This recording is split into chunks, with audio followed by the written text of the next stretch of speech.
Hello and welcome to some Star Citizen with me, Ven UK. Star Citizen is currently in patch 3.22 and it will traverse into 3.3 in the not too distant future. Now, this video is about what 3.2 has given us, what 3.3 is going to give us, and news and other drama.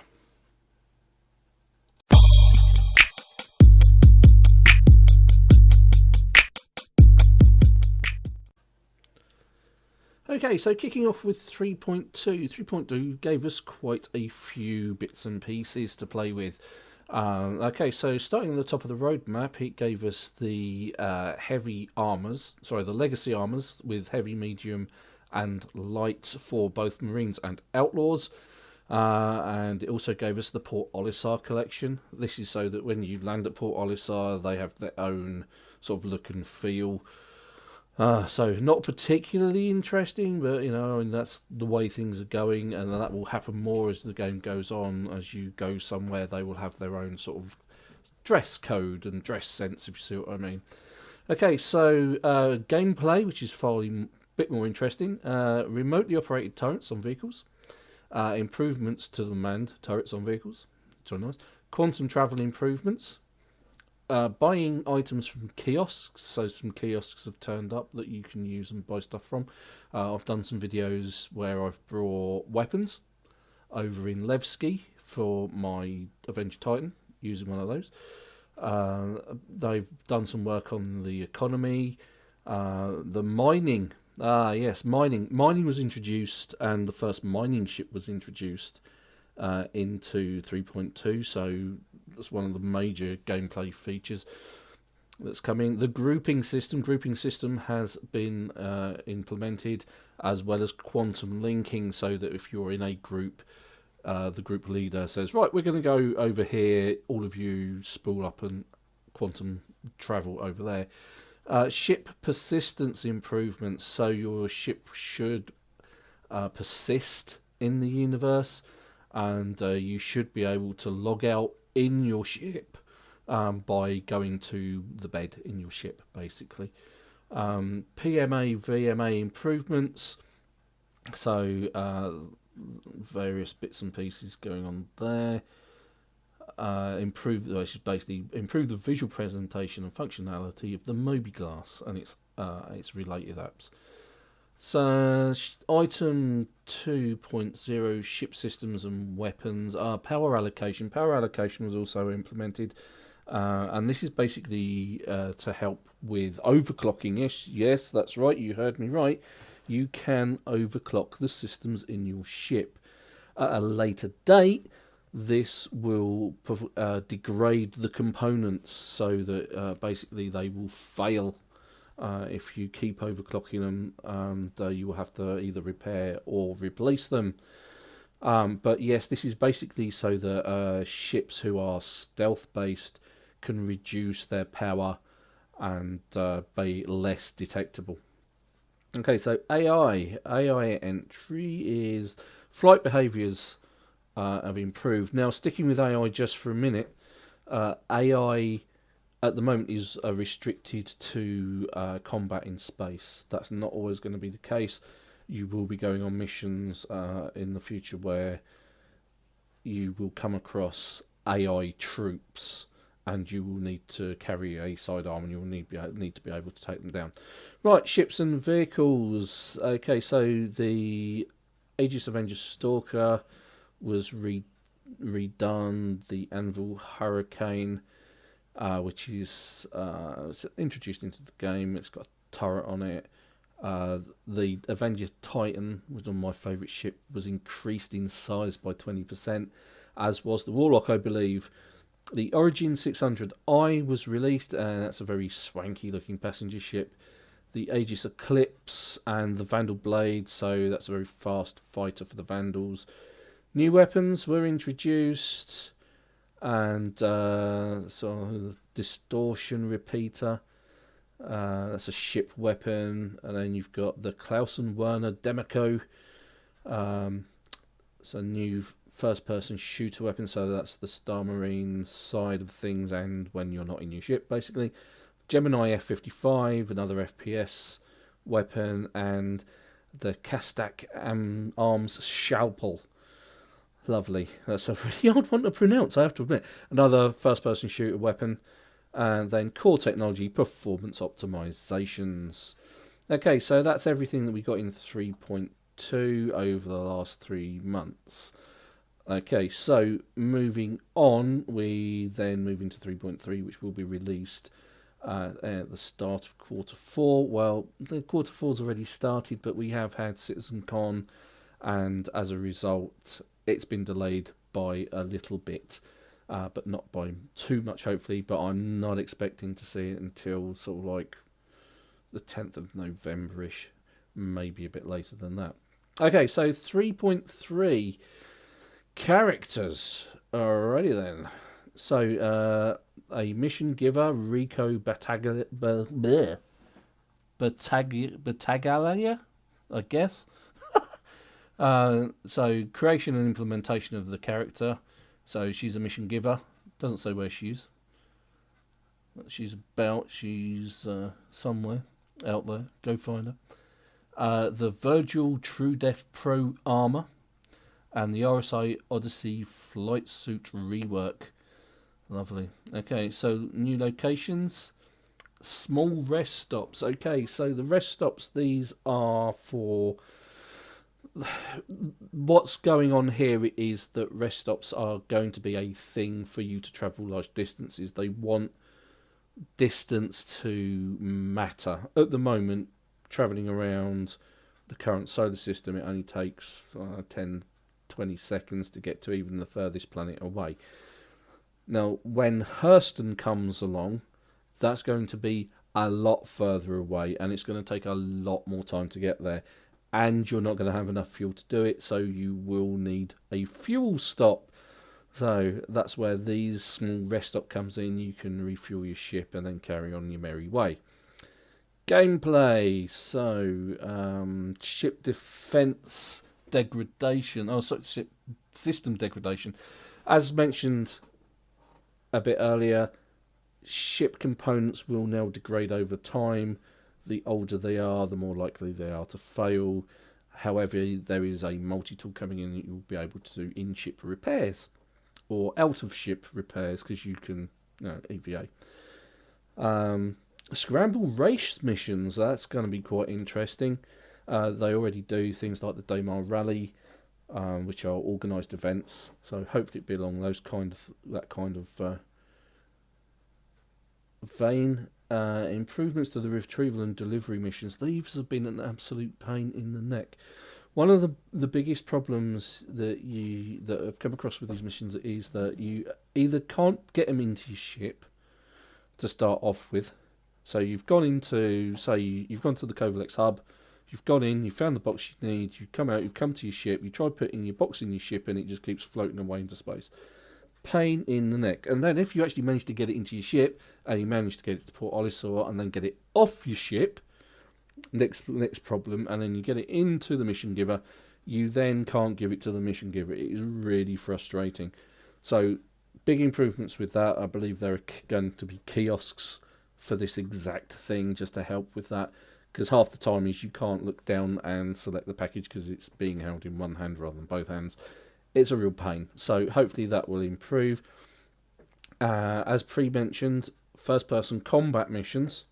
So this will be against AI NPCs that you will have to go. You'll have to shoot them down, collect something, and then come back, I guess. Asteroid mining. So in increasing with the mining was introduced in 3.2. They're going to expand upon it in 3.3 so that you can mine asteroids. At the moment, you can only mine stuff on planets. As I understand it, I've not had a chance to have a go at it because the ship is really expensive. To buy the one and only mining ship, it's about $200. It's not cheap. It might even be more expensive than that. However, we will be getting, and I think this is further down the list, we will be getting hiring. You will be able to hire ships. So you'll be able to hire this ship and go asteroid mining Improvements to mining on planetary bodies is coming in 3.3 as well. Transit systems. The transit systems in Levski suck. There's no easy way of saying it. The amount of times I've been stuck on Levski because the lifts just do not work is ridiculous. So improvements there. Shipboard pinging and scanning improvements. Extend ping and scanning to much larger distances and expand information received from scanning vehicles. And again, if you're in one of the stealth vehicles and you've got a low power outage, you may not show up on those scans. Arena Commander and Star Marine rec rentals. Implementation of rec rental and area commander in Star Marine, so you can spend the rec that you earn from playing those on other items in game. Group system improvements to manned turret, remote turrets on vehicles. The kiosk shopping improvements are coming. AI flight improvement, AI behaviours, because some of them are really good and some of them are really terrible. FPS movement smoothing, FPS first reactions. Don't quite know what that's about, but that sounds interesting. Multiple enemy combat behaviours, so all of this coming in with the AI missions. Combat search behaviour, so if you shoot at somebody, their group will come and hunt you down, basically. Ships and vehicles. Okay, the Anvil Valkyrie is coming, the Aegis Hammerhead, and that's a massive... The Hammerhead's a nice looking ship, it really is a battle star. Consolidated Outland Mustang Alpha, Consolidated Outland Mustang Beta. These must be reworks. Revised versions, and the Delta and the Gamma Omega revisions of the Mustang. The RSA Constellation Phoenix, another revised ship. The Tumbril Cyclone AA, anti-aircraft variant of the Cyclone in game. Tumbril Cyclone RC, this is the racing variant. The Cyclone NRN, which is reconnaissance, and TR, which is the combat version, so that's probably the one you're more interested in. Weapons and items in 3.3, the Kastak Arms Karma, new FPS weapon, the Hurston Dynamics Dominance series, creation and implementation of ship weapons. Another Hurston Dynamics creation and implementation of the ship weapon. Doesn't really give you a great deal of information about that. Crytek in 3.3, object container streaming, background spawning, object container streaming asynchronous background spawning, object container streaming game object extensions conversion, object container streaming code conversions, network entity streaming, network bind culling, weapon system refactoring. This is quite an interesting one, and I'll go back to object container streaming in a minute.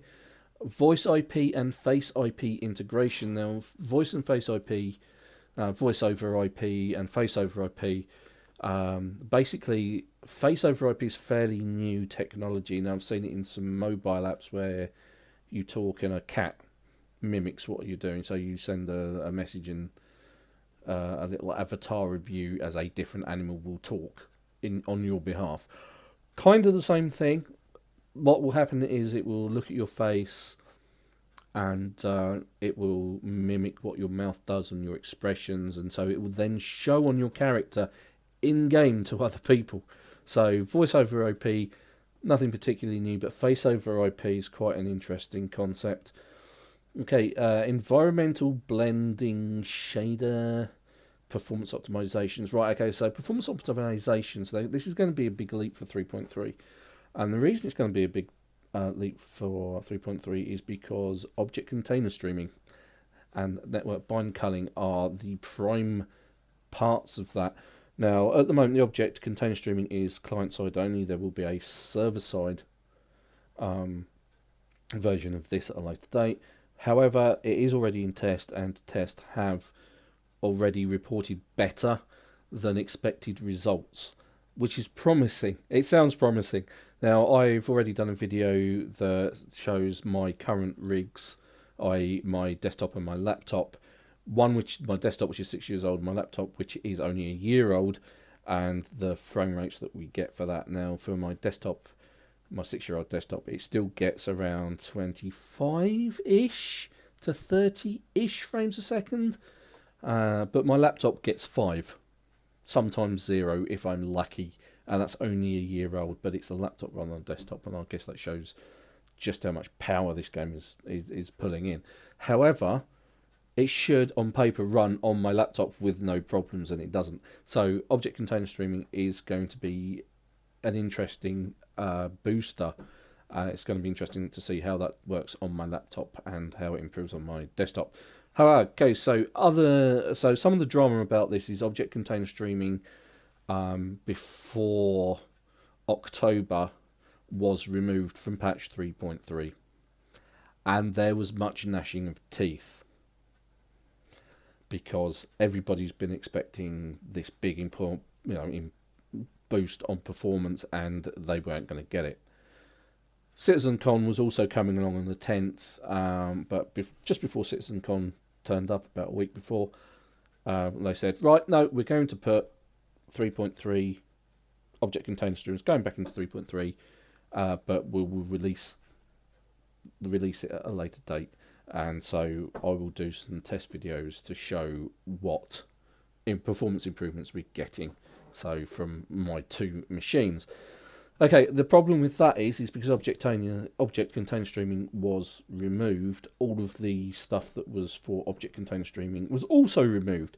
And this was then a new sort of patch was created, which was 3.35, which is also due out mid quarter 4, so I'm expecting this to come out nearer December. But then we're also getting 3.5 in quarter 4, so don't know how they're going to schedule this. There's no actual dates on these at the moment, but what ended up in 3.35 is a new mission giver, Clovius Daemely. Hurston clothing collection, and of course that also means a new location. Hurston the planet was put out of 3.3 and put into 3.5, so all of this was from 3.3. The landing zone, which is part of Hurston, then the Hurston planets, Aberdeen, Ariel, Ita, Magda, they've all been moved out because they were all object container streamed. And no-fly zones were also pushed out to 3.35. So with Hurston being the new planet, which is a lot further away, you would need the rest stops. So what you will need to do is from Port Olisar or the outer planet is go to a rest stop, fuel up, then continue your flight onto Hurston.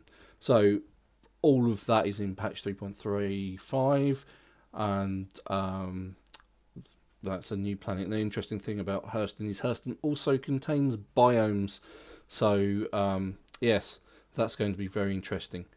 Now, beyond that news, Cloud Imperium Games are actually being sued by Crytek. This has been big news for Star Citizen. Basically, as I understand this is for the Star Marine side of things, or perhaps even the Arena Commander. But originally, Star Citizen used the Crytek engine for its game, and at some point decided it wasn't working out for them, so they moved over to Lumberyard. However, Crytek are saying that they still used their engine, and therefore that they are owed money, and that's basically the crux of that. So that's going on at the moment, so we can only live in hope that that gets resolved at some point. There's been some backwards and forwards with various bits and pieces. Some bits have been taken back or retracted, and new pieces have been put in as they've been revised. Okay, so there's a lot to look forward to for this year, and there's only 2 months left. So we should be seeing patches 3.3, 3.35 and 3.4 out this year. That's going to be interesting, and there's a lot to come. Speaking of which, some of the tasty bits in 3.4, new mission givers, Wallace Kiln, Shipjack Armour, playable female characters, they're coming, locations, more locations. You'll see a lot more locations turn up. The ArcCorp planet, the moons, Lyra, Wala, the business district, and no-fly area 18 landing zones. New gameplay, entries, FPS, ping scamming improvements, quantum travel improvements. This is all roadmap, so it could be come to change. FBX combat stealth, quantum strafing, ships and vehicles 10, the Anvil Hawk, the Origin 300i rework. It's not really fair to say it's a new ship, but rework on the 315p. So the Origin 32A has also been reworked. The 350R, the Origin 600i touring module, the MISC Freelancer Max, MISC Freelance MISC Freelancer Ms. So those are just revised models of the existing things. Core improvements, weapon items. So Castlex Arms Ravager Twin. That looks like a gun with a sort of like a shotgun, maybe, with a sort of a rifle with a grenade on it. I don't know. Cannons are going to change over the period of time where you're not just about to hold your button. So ship cannons, you're going to have to actually keep pressing the button, as I understand it. Core tech in 3.5, gas cloud tech, projectile management, hard surface shaders, procedural city rendering performances, and performance optimization. So we have got an awful lot to look forward to this year. Performance improvements from object container streaming and network culling, some of which has already been proved to be pretty useful. But actual results remain to be seen.